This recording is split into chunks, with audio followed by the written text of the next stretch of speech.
GGDF Drink is a creator that not a lot of people know yet, but from the beginning, you could see the heart is there. Simple edits, songs from friends and underground artists, that's where he started building the aesthetic for his channel. And on a deeper level, laying the groundwork for a social network and brand that's still forming.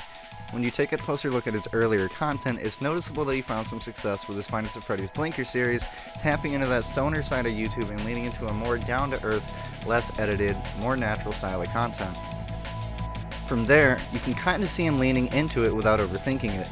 The blinker concept isn't flashy, it's not overproduced, but that's exactly why it works. It feels like you're just sitting there with him, watching the game unfold in real time. No filter, no extra layers trying to force a moment, no edited hype, nothing. Instead of cutting everything down for attention, he lets the gameplay breathe, the reactions feel genuine, the pacing is slower, and it matches the audience that started to show up. There's a comfort in it. Late night energy, stoner-friendly pacing, something you throw on without feeling like you have to lock in and focus on it. When you compare these videos to his earlier uploads, there's a noticeable shift. Not necessarily in skill, but in confidence. He sounds more relaxed on the mic, less worried about filling silence, more comfortable just existing in the moment as a creator.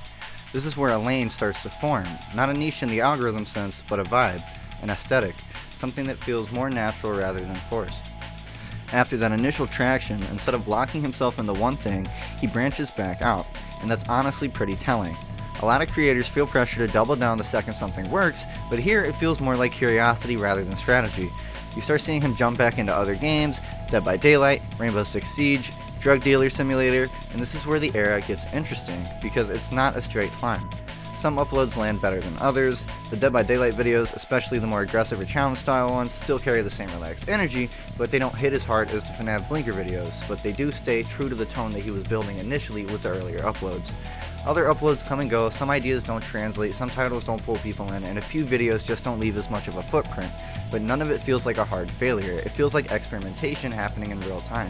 This stretch of the channel isn't about momentum, it's about range, figuring out whether people are there for a specific idea or for him as a creator, and at this point it's still kind of mixed. Some people stick around, others don't, and that's completely fine at this stage, completely normal.